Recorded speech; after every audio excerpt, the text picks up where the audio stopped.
God, it's harking. An English seaside resort in winter is rather like a ghost town. This is Hastings in December. The chip shops are closed, and the saucy postcards have been put away till the holiday makers come rushing back next summer. Behind innumerable net curtains, landladies are busy with the cream paint. And out of doors, those hardy folk are who will take their walk along the pond at all costs.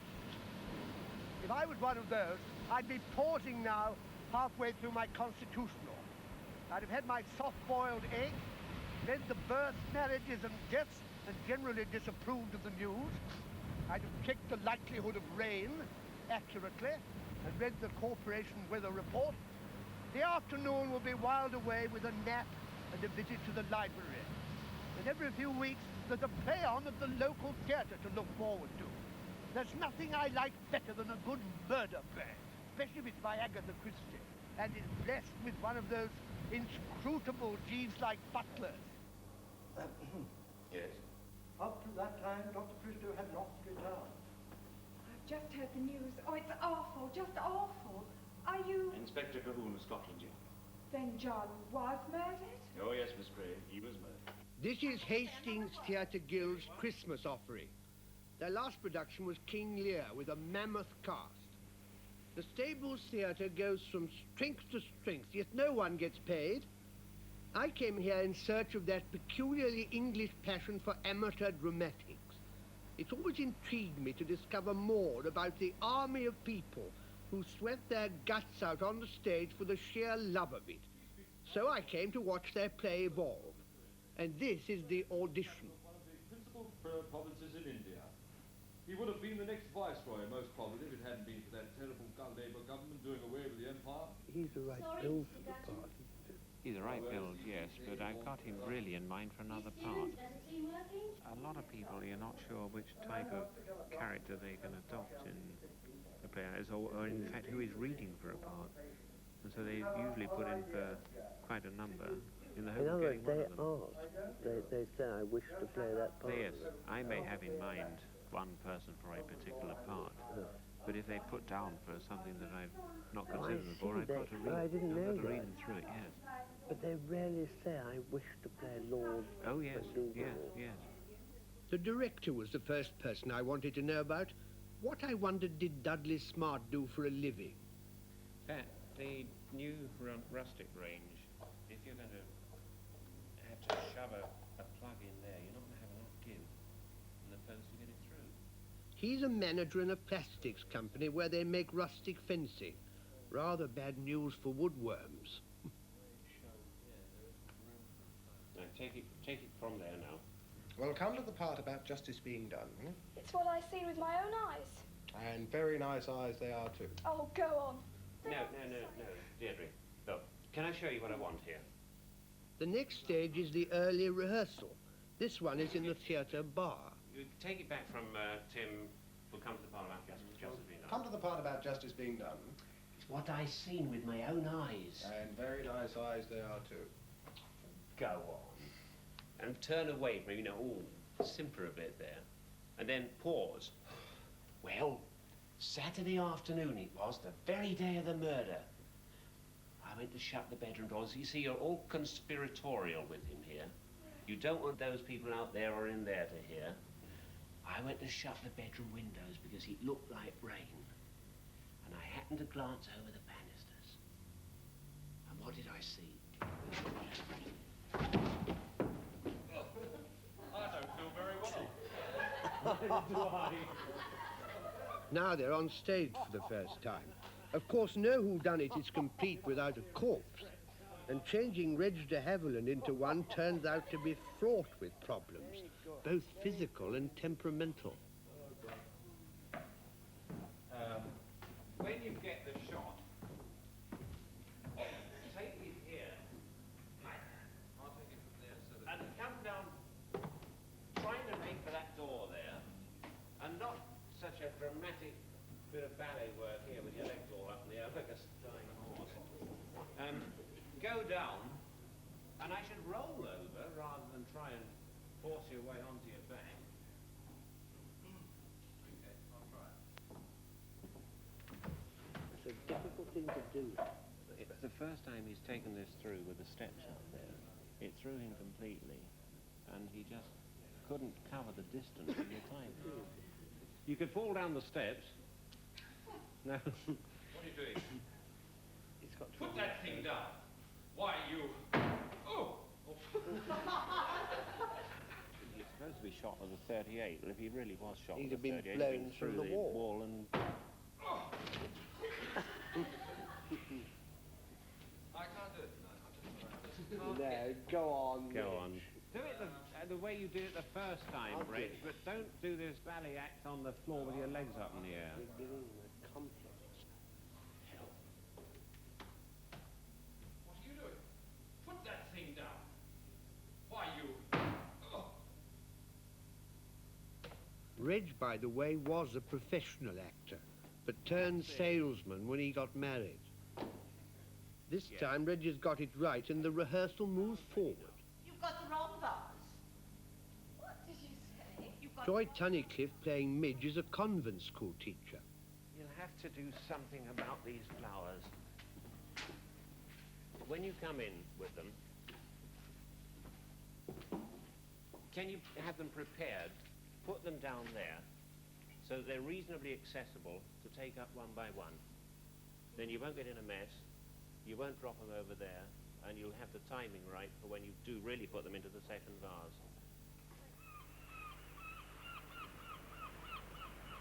In Hastings, they had around 14 amateur dramatic societies up to 1956. Together, these rescued an old Georgian stables from demolition by the local council, renovated it and converted it into a charming and highly efficient theatre. The 14 societies became one guild, with a pool of over 100 actors and actresses.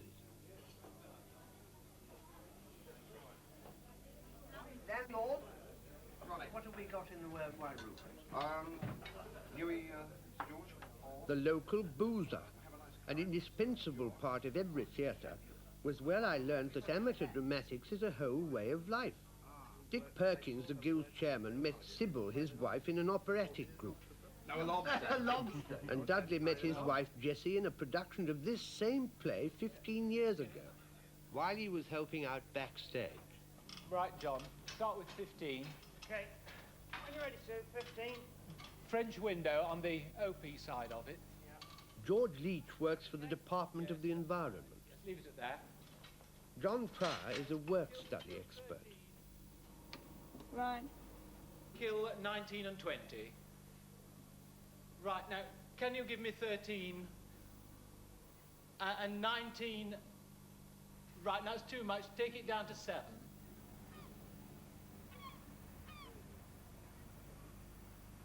Precious little happening in the town again. I suppose nothing's really happened here since William the Conqueror dropped into battle.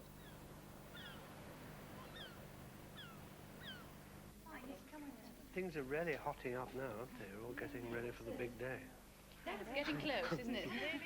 They've 3 weeks' hard work behind them now, and it's coming up to the dress rehearsal. Put it back. Don't put it up. Okay, Dad, what's that? Yep, right, 7:50.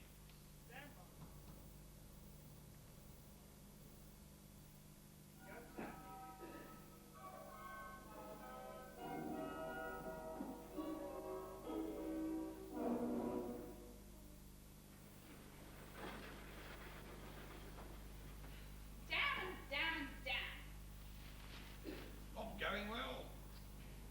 What misery it is to be a sculptor. I suppose it must be. I always thought you had to have models for this sort of thing. It's an abstract piece I'm modelling, darling. Oh my God, not like that. Anything interesting in the Times? Oh, there's a lot of people dead. You've got clay on your nose. What? Clay on your nose.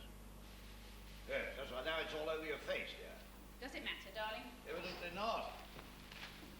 Oh, dear, if it isn't one thing, it's another. Did I leave a mole trap in here? Ah, there it is. You know, the worst of moles is, you never know where they're going to pop up next. I don't know, people are quite right when they say that nature in the mild is seldom raw. Don't you agree, Henry? Rosemary Fotheringham Parker who plays Lucy Leggy Angertel, is a farmer's wife who goes hunting 3 times a week. Incidentally, she supplied her own mole trap. Would you believe it? They've been at it again. They've pushed up a whole row of lovely little lobelias. Midge, darling, I didn't see you, my dear. That would help, wouldn't it? What were you two doing before I came in? You're going to lose it from this horse. Thank you very much, sir. So kind of you. I'd love one, darling, thank you. Whiskey Mac, please. Warm my toes. Hope the carriage lasts until tonight. Sherry for me, dear, please. Oh, that's right. Thank you very much. Let me give you some money. Oh, Mr. Edward. Edward! How nice of you to come. Lucy, how nice of you to let me come. Why, it's little Midge, you look very grown up. I always remember you as you used to be in the holidays when Uncle Hugh was alive. Andrew Kempson, playing Edward, works for the Ministry of Defence. Beautiful just now. Is it, darling? Excuse me, milady. It's about the savoury for dinner. Chicken livers. Oh, butchers have no conscience about chicken livers. Don't tell me they haven't come. They have arrived, milady, but Mrs. Medway is a little dubious. Oh.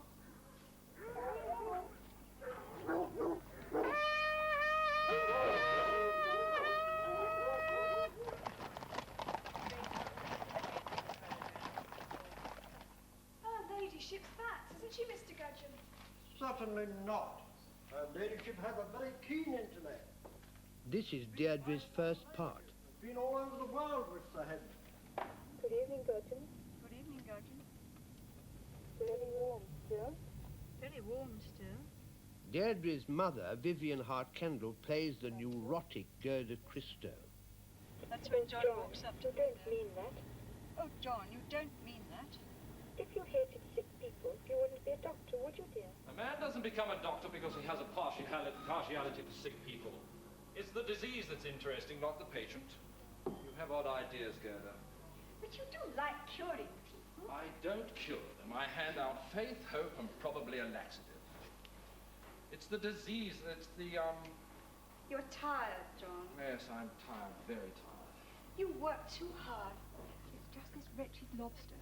Well, they can't, because she has to come on. Quite a treasure trove you've got down here, girls. What's all this about the lobster? Oh, it's been quite a problem, this lobster. It's got to do with something about the colouring of the cushions that she wants to make on the settee. And If it's on a plate, we could mock it up somehow. Yeah. It's got to be held up. it's ridiculous to think that we tried to get one from London to hire out, and all they sent us was this darn cat. Oh, what a I think before Wednesday we should have got a lobster of some type. yes. We've got to. Henry, darling, do you know that this child gets... Oh, forgive me for bursting in upon you this way. And Vanessa learns her lines with the help of her son, Grant. She plays the film star Veronica, about to spring a surprise visit on the house party. Do you mean to say you No, I'll get have a for share. nothing? Henry, darling, do you realise this child gets her dresses for nothing because she's working at the shop? What? Well, how perfectly ridiculous. Suddenly, a crisis on stage. No Veronica. And they've run out of dialogue. I'll have another sherry. Is this sherry or is it not? That is something out of there in the brown Is bottle. it drinkable? Yes, quite drinkable. Yes. I can't give you a sherry, old man. I haven't Have you got run no out sherry again? glasses. I haven't got no sherry glasses. That's why I said I'll get you a whiskey and soda. I see. I I'll wouldn't have mind a having a whiskey You tea there, or Veronica? something. soda. Hi there, darling. Yes. You missed it, sweetie. Missed it. Forgive me for bursting in upon you this way. Because you had. The most awful thing has happened. Not a single match in the house and my lighter won't work. Oh, so what could I do? I just begged help from my only neighbour within miles. Why, of course, how very awkward for you. Why, John. Why, it's John Christo. Well, now, isn't this amazing? Oh, forgive me for bursting in upon you this way. I'm your neighbour, Lady Angertel, from that ridiculous cottage, Dovecot. Oh, and the most awful thing has happened. Not a single match in the house and my lighter won't work. So what could I do? So what could I do? That was a strange mixture. In general, it was pretty good. You were dead on time, 39 minutes. It started off very well. And the beginning part of this is purely criticism of little tiny details. Midge, careful how you sit down in that skirt. Please, the blue one. Andy, Reg, if we are left with that settee, please, it seems to have Freudian tendencies or something. Everyone goes to grip it. Hang on to it all the time. Everyone who gets round the back there, they like this on it. Terribly familiar. Only the younger men, Dudley. I didn't touch it. Yes, it It's the dromedary, in fact. I purposely skipped over Veronica's entrance because obviously something happened. And I'm sure that won't happen again.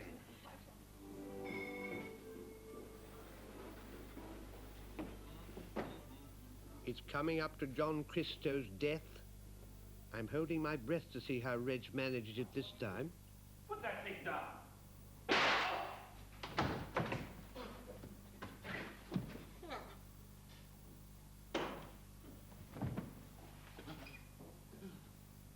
Oh, well done.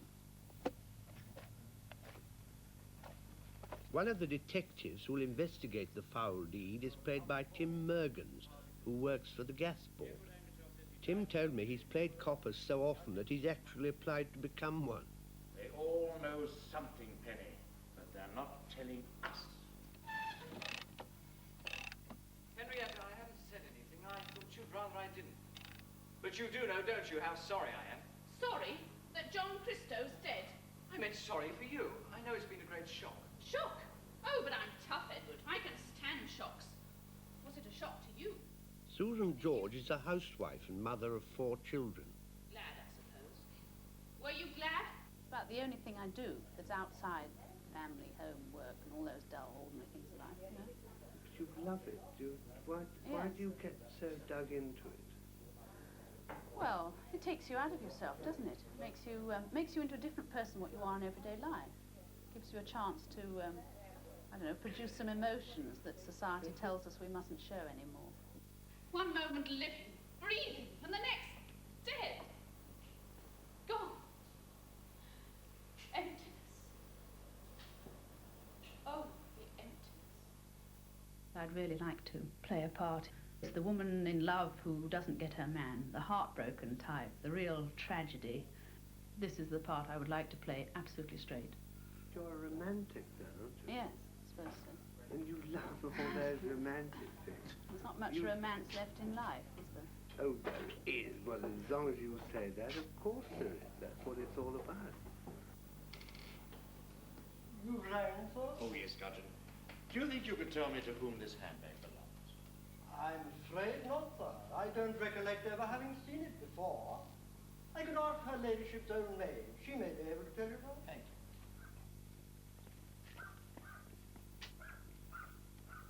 The butler is played by another gas man. Freddie Turner is a meter reader. It's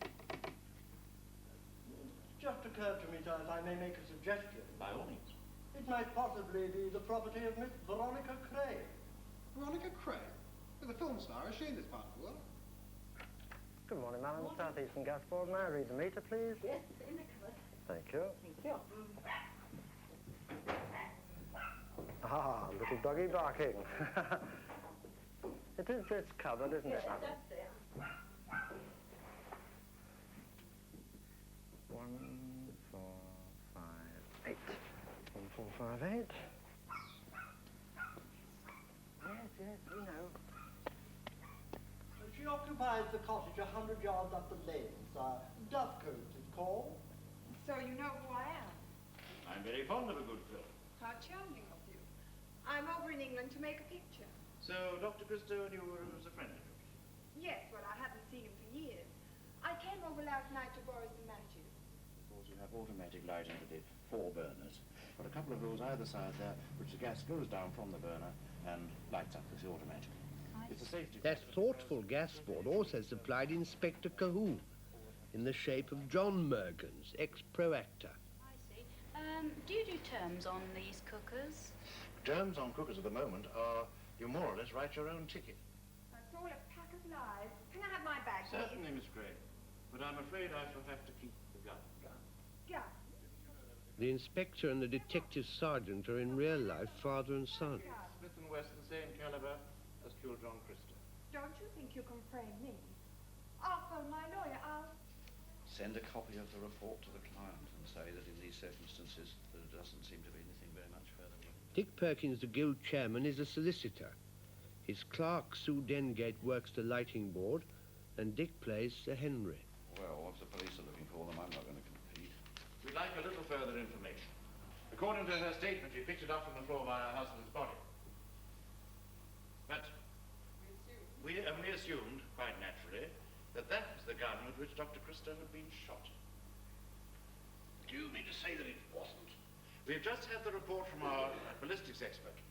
The bullet that killed John Christo was not fired from that gun. You're astounding.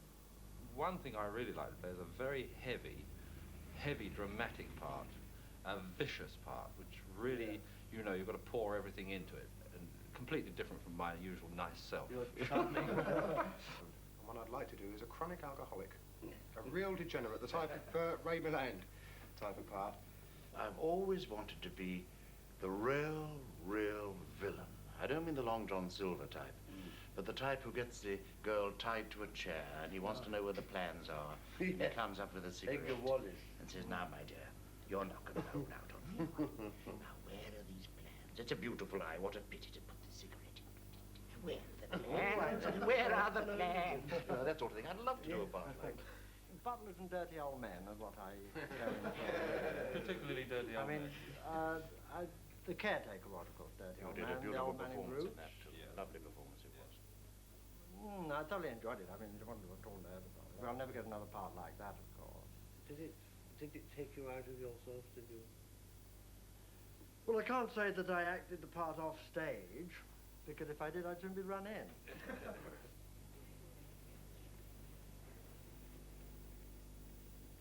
All is set for the first night. The good luck telegrams are waiting, and everyone gets ready in their own private state of nerves. You're going down in the dawn to the fishing fleet and buying some fish as the fleet came in. Yeah? That's rather fun. Did you see it actually come in? We've got some tickets for Roberts. Roberts? Yes. Oh, thanks very much. Would they be without...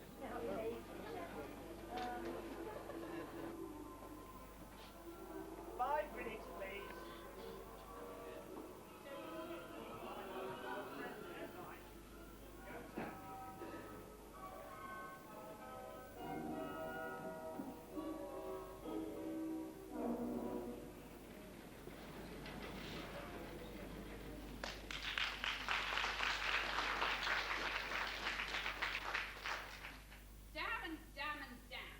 It's the first time with an audience, whose reactions are terribly important to the actor's confidence.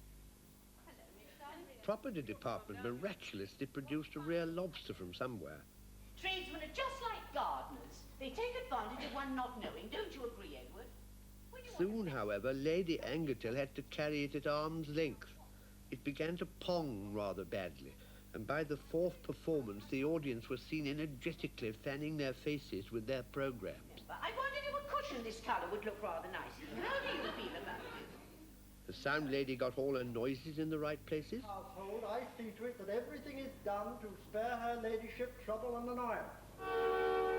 That will be Dr. and Mrs. Christo. Now go upstairs and be helped Simmons with the unpacking. Yes, Mr. Gudgeon. They're almost home and dry with the first act. No one's tripped over the carpet, the prompt lady has been little in evidence, and the audience is captivated. So let's keep our fingers crossed for what's to come.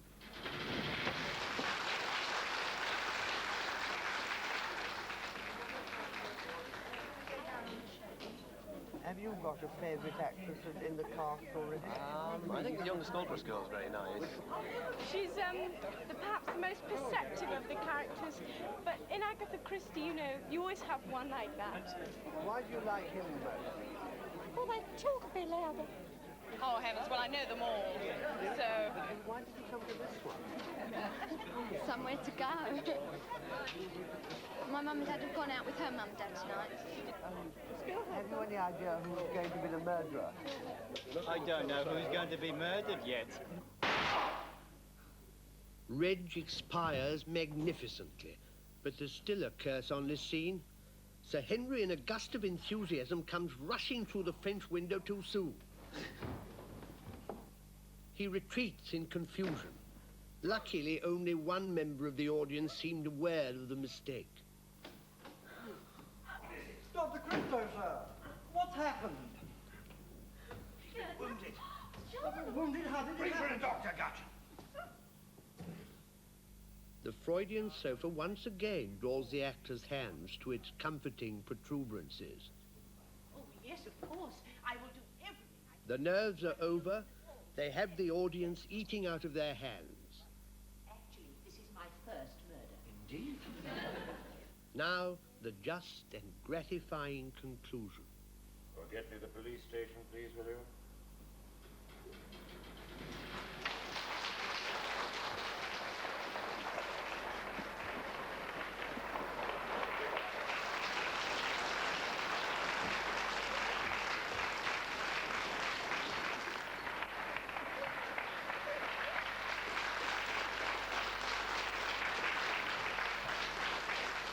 One more.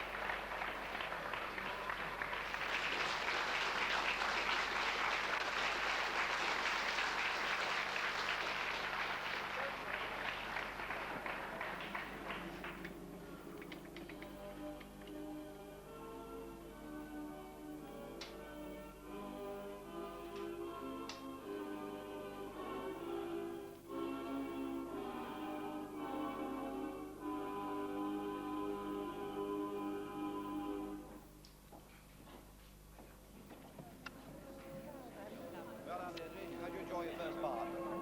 Great fun, wasn't it? She did very well. Been gorgeous, yes, lovely. Last night I called Henrietta. The last night I called Henrietta. This is one cast you'll never have in a play again, I should think. Twice. Late, darling. Yes. Now?